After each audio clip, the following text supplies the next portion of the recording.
Lewis Hamilton fez uma sugestão para evitar o domínio de uma equipe na Fórmula 1. A ideia é não deixar que as equipes comecem a trabalhar no carro do ano seguinte até 1º de agosto. É uma ideia cheia de méritos e armadilhas. Fizemos uma análise sobre a proposta. Daria para entender que qualquer pessoa que esteve do lado oposto ao domínio da Red Bull viesse com essa proposta. Mas soa estranho que Hamilton não tenha feito essa proposta quando ele tinha o carro dominante. Mas se a ideia vingar, a vida da Mercedes é que pode ficar mais difícil.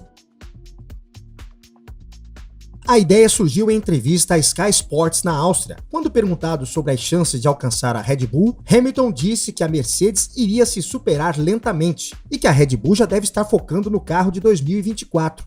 Ele então sugeriu que a FIA defina uma data para as equipes começarem a desenvolver o carro do ano seguinte, talvez 1º de agosto. Ele cogitou outubro como outra possibilidade, mas admitiu que seria tarde demais. Essa mudança impediria uma equipe de abrir ainda mais vantagens sobre as demais. Ou seja, ninguém teria vantagem inicial e haveria uma corrida entre as equipes para desenvolver os novos carros. O teto de gastos fomenta essa ideia. Segundo Hamilton, quando você está muito à frente, como a Red Bull, pode gastar o dinheiro deste ano no carro do próximo ano. Hamilton não detalhou como essa limitação de data funcionaria. Por exemplo, se valeria apenas para design aerodinâmico ou para todos os aspectos do carro. Claro, foi muito mais uma ideia dele do que uma manifestação da Mercedes. No fundo, tudo se resume ao princípio de tentar garantir que haja uma equipe dominante.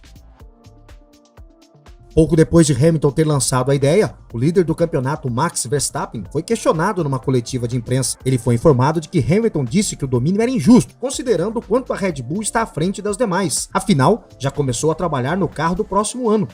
Verstappen refutou a ideia. A vida é injusta, disse o holandês. Ele depois pontuou que Hamilton nunca disse isso quando era ele o piloto dominante com a Mercedes. Ponto para Verstappen. Hamilton venceu 6 mundiais entre 2014 e 2020 durante a supremacia da Mercedes. Portanto, é um pouco hipócrita. Hamilton depois disse que não mire em uma pessoa em particular, o que não se sustenta. Afinal, deu a sugestão com base na vantagem atual de Verstappen. Hamilton disse que teve toda a sorte de ter um daqueles períodos que Verstappen está vivendo agora e disse que a ideia se baseou na sua experiência de ver a Mercedes começar a desenvolver o carro bem cedo, durante aqueles seus anos de domínio. Então, se Hamilton teve esses sentimentos na época, guardou para si mesmo. Ele também citou o caso da Brown, a equipe que se tornaria a Mercedes. Em 2008, ainda como Honda, ela gastou a maior parte do orçamento desenvolvendo o carro de 2009, quando venceu os mundiais de piloto e de construtores. Hamilton argumenta que não deveria existir esse tipo de vantagem. Dá para questionar as motivações de Hamilton. Ele não teria sugerido isso se ainda estivesse na posição de Verstappen. Seja como for, ninguém quer vencer a Fórmula 1 com um carro dominante por muito tempo, e todos querem corridas melhores. A questão é, a ideia é viável? Hamilton não detalhou como seria na prática, então só dá para especular sobre como a proibição funcionaria. Não é uma ideia sem precedentes. Na pandemia, uma das mudanças nas regras feitas às pressas foi a proibição temporária de desenvolvimento aerodinâmico. O objetivo era reintroduzir carros com efeito solo em 2022. Isso durou de março até dezembro de 2020.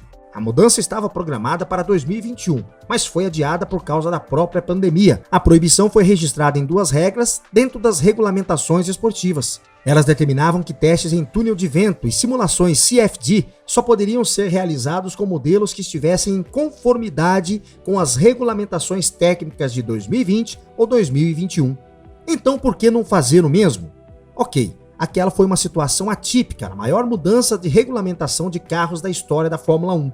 Tinha uma distinção clara entre os carros de 2020 e 2021 e o projeto de 2022. Então não era difícil fiscalizar. Agora é diferente.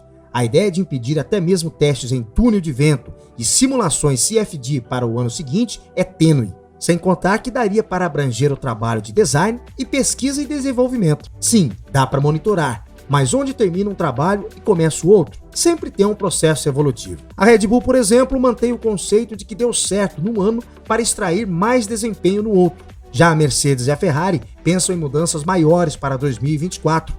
A Aston Martin diz que o carro atual, que começou a receber atualizações em maio de 2022, vai ser a base até 2025. Mas é só o problema de separar um ano do outro. Tem a questão dos componentes de longo prazo, como o monocoques. Eles levam meses para ser feitos com longos períodos em fornos autoclaves. Seria um problemão não começar o design de um monoclock até agosto, e existem muitos componentes como esse. Tem também a questão da fiscalização. A FIA mantém um controle próximo do que está acontecendo no túnel de vento e no CFD, graças ao ATR, que limita o tempo de testes aerodinâmicos de acordo com a posição da equipe no campeonato. Isso poderia ser estendido. Se pudesse distinguir a posição das equipes entre o ano atual e o próximo, daí poderia fiscalizar. O problema é que não pode. E o planejamento de longo prazo? Todas as equipes já têm alguém trabalhando nas principais mudanças de regras para 2026. Isso também seria proibido? Mesmo que pudesse fiscalizar o túnel de vento e o CFD, como a FIA impediria alguém de pensar, como apontou o chefe da Red Bull, Christian Horner? Existem falhas na ideia, o que não significa que não possa ser posta em prática. Mas quando se trata de traçar uma linha entre o que é design deste e o do próximo ano, aí parece inviável. Justiça seja feita a Hamilton. Não é como ele tivesse chegado à Áustria com um manifesto sobre como tudo isso deveria funcionar. Talvez tenha sido apenas uma ideia que pintou no meio de uma entrevista, então ele não é obrigado a expor todas as questões práticas. Regras desse tipo não vão surgir da noite para o dia. É tudo hipotético.